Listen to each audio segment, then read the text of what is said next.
आज है हमारे घर में फंक्शन और मैं अभी अपना सारा काम करके, सारा नहीं आधा काम करके, मैं और पापा जी आए हैं घास ले जाने खेत में। पीछे सूखा घास निकाला हुआ है ना, पेड़ पे लगाया था। पापा जी वो बांध रहे हैं और मैं आ गई जॉई काटने। जॉई काटूंगी और दीदी और आ गए हैं।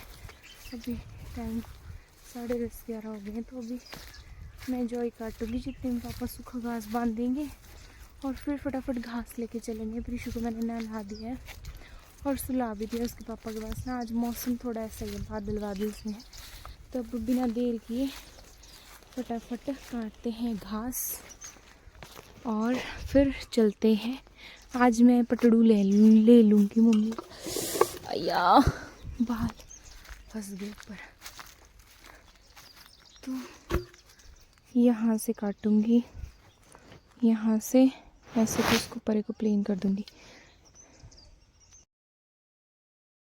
तो मैंने घास काट लिया था और जॉई है, छोटी है, तो उसको बोरी में भर कर ले जाना पड़ता है। और अभी हो गई है शाम और देखिए जो हमारे घर में फंक्शन था, मैं इतने दिनों से बोल रही थी, वो ये कि हमारे यहाँ पे देव समाज में मतलब देवी देवता होते हैं जिनको घर पे इनवाइट करते हैं, कोई मनोकामना पूरी हो जाती है।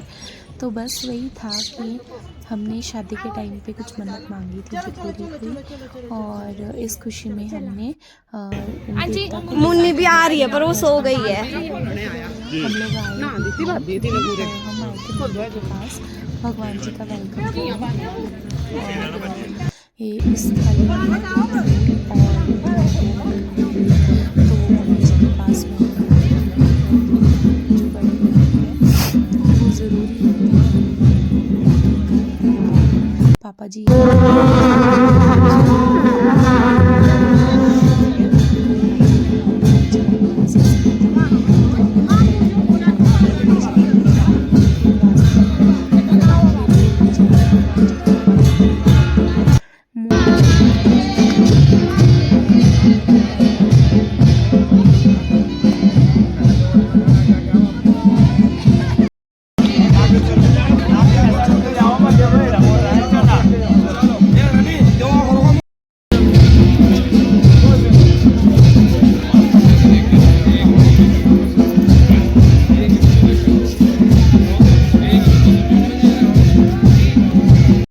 और मैं आपको एक बात बताना भूल गई थी, जिन देवता को हमने इनवाइट किया था उनका नाम है देव बनूरी।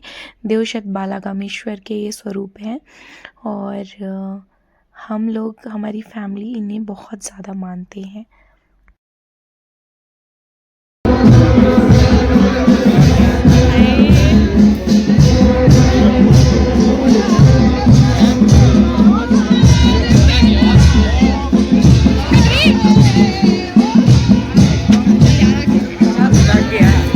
और ये सुनिए कितना मधुर, मतलब जो भी इनके बाजे बोलते हैं हमारे यहाँ जो बज रहे हैं, अभी देख रहे हैं, चांदी के भी होते हैं। और यहाँ पे मम्मी जी आ रहे हैं फूल रास्ते में बिखेरते हुए भगवान जी के। ख़त्म हो गए थे तो मैं ले आई थी। फिर अभी ये देखिए भगवान जी को अंदर विराजमान कर दिया हमने पूजा वाले रूम में, और ये हमने हार बनाया था वो हम चढ़ा रहे हैं पूरी फैमिली। ये फीलिंग इतनी अलग थी कि मैं इसको एक्सप्लेन नहीं कर सकती वर्ड्स में भी। मैंने शूट करने के लिए किसी और के पास दिया था, मैं तो भूल ही गई थी क्योंकि मुझे इतनी एक्साइटमेंट और इतनी खुशी थी पूरी फैमिली को ही। और ये फीलिंग मैं सच में एक्सप्रेस नहीं कर सकती हूँ, लेकिन आप लोगों के साथ शेयर कर रही हूँ हमारा कल्चर, हमारी संस्कृति और हमारी देव नीति, कि हमारे भगवान जी कितने ज़्यादा सुंदर और कितने प्यारे लग रहे हैं। ये हमारे गाइस देखो, चाय बनाने के लिए 2 इंसान है, आदमी है बाहर 51 और बंदा बोलता है कि हम 40 कप भी बनाएंगे। गाइस देखो 50 कप के लिए 3 बंदे लगे हुए हैं। 3 में लग रहे, 2 ने बनाई है पहले भी। ओके हाँ, रेड रेबल की ब्रांड 2 ने नहीं बनाई है, अकेले ने बनाई है मैंने। ये देखो अकेले ने फेस दिखाओ, अकेले बंदे ने बनाई चाय। चाय बन रही है गाइस, कोई आता पता नहीं, बंदा अदरक लेके घूम रहा है हाथ में। जब तक ये लोग बना रहे थे चाय, तो हम देखते हैं बाहर हो रहा है कीर्तन भजन, और मैं सुनाती हूँ आज के ब्लॉग में आपको पूरा कीर्तन भजन। बहुत ही प्यारा किया इन लोगों ने, देखिएगा आप भी।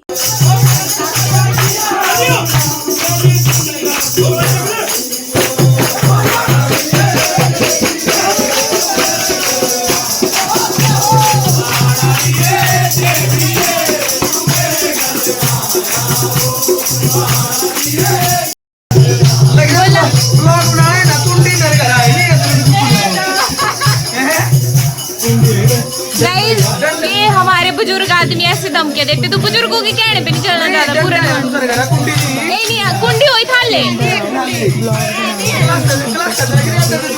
मेरे ग्लास में तोड़ दिया क्या बनाया ब्लॉग।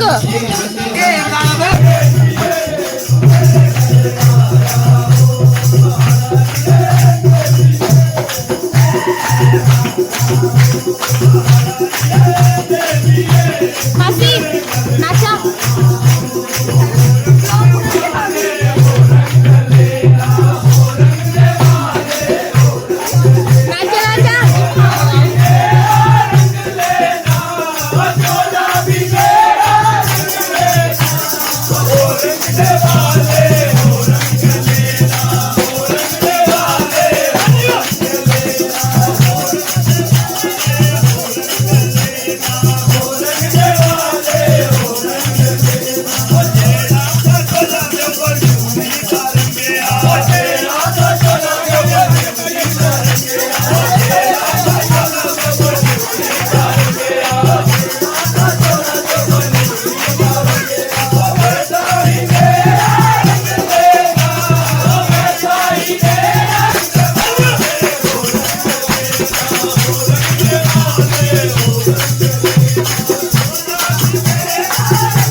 चलो तो अब डांस हो गया, बीच बीच में हम चाय बनाने भी जा रहे हैं और यहाँ पे कोई नहीं है।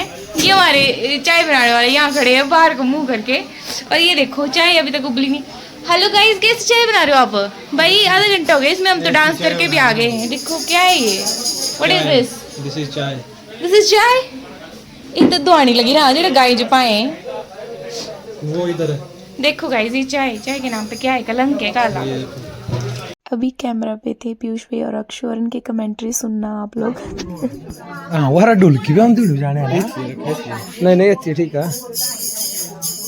मैंने तो अभी सुना आंखें गिड़ी चमक रही है, फिर भैया ने सोचा कि ऐसे पोस्ट कर दूंगी।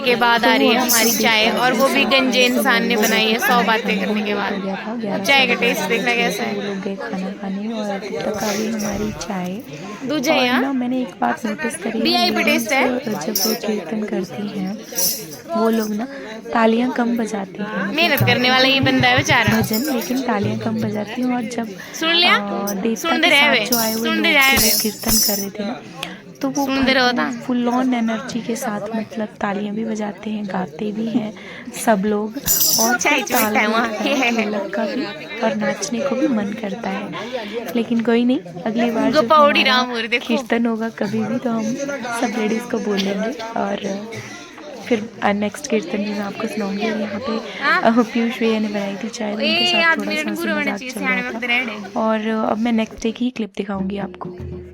तो नेक्स्ट डे मॉर्निंग है और अभी भगवान जी की विदाई हो रही है और हम सब लोग खड़े हैं, उनको छोड़ के आएंगे आगे तक। तो बस यही था जो मैं शूट कर पाई थी, ज़्यादा कुछ नहीं, लेकिन हमने बहुत ज़्यादा एंजॉय किया इस फंक्शन में और बहुत मज़ा आया और दिल को सुकून मिला बहुत ज़्यादा। कितने टाइम से सोच रहे थे, आखिरकार भगवान ने सुन ली। तो आप भी देखिए आगे, तो एंड तक बने रहिए मेरे साथ, दर्शन कीजिए आप सभी।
और यहाँ पे हो रही थी भगवान जी की विदाई। अभी पीयूष भैया और हस्बैंड जी ने उठाया था रथ।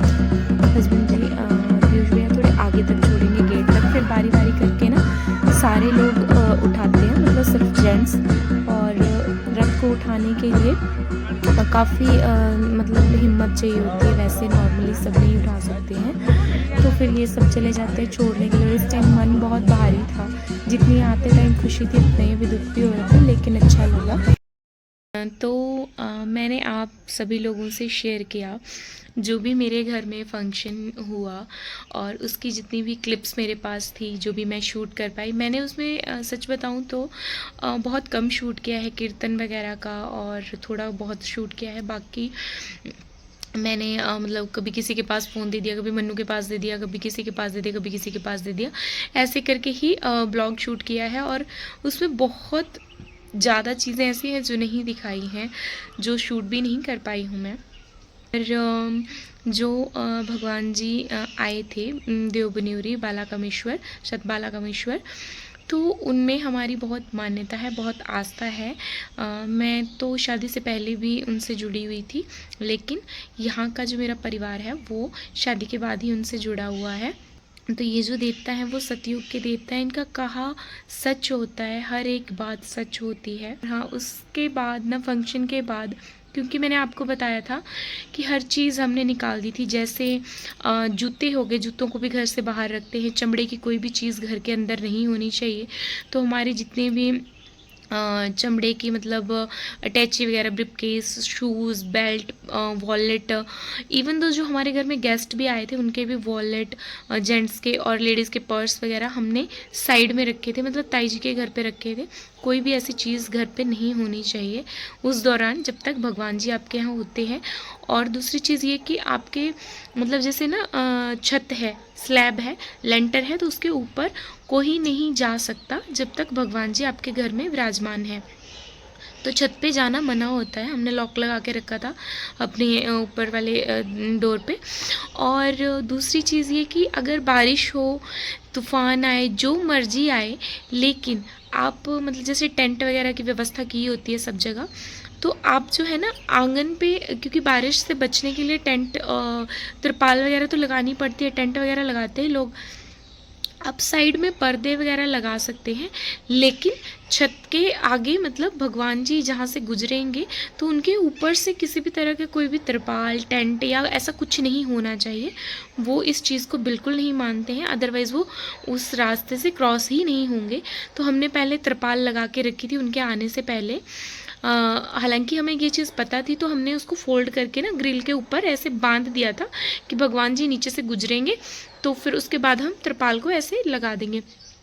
पर जब पुजारी आते हैं मतलब वो जो गूर होते हैं वो आते हैं घर पे भगवान जी के आने से पहले, देवता के आने से पहले, और वो सारी व्यवस्था खुद चेक करके जाते हैं कि जो भगवान जी के लिए आसन दिया हुआ है वो कैसा है, किस दिशा में है, सही है या गलत है। जैसे हमें नॉलेज इतना नहीं था तो हमने ना दलीचा बिछाया हुआ था। और भगवान जी को आप जो भी आसन देते हैं वो यूज़ नहीं किया होना चाहिए पहले, मतलब बिल्कुल नया होना चाहिए जो भी आप दे रहे हैं। जैसे दरी हो गई, दरी के ऊपर दलीचा हो गया, फिर चादर होगी, या फिर चादर की जगह आप कोई आसन दे रहे हैं स्पेसिफिक बना के, तो वो नया होना चाहिए, मतलब कभी यूज़ ना हुआ हो वो।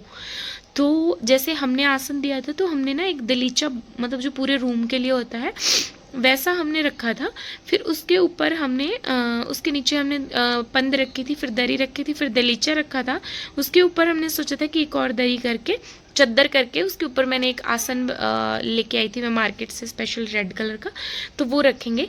लेकिन उन्होंने ना पूरा दलीचा फोल्ड करवाया, और दलीचे के बाद 2-2 फुट की जगह मतलब रहनी चाहिए, मतलब उनके आसन के साथ कोई किसी का आसन या फिर जो वहाँ पे लोग बैठेंगे उनकी दरी वगैरह टच नहीं होनी चाहिए।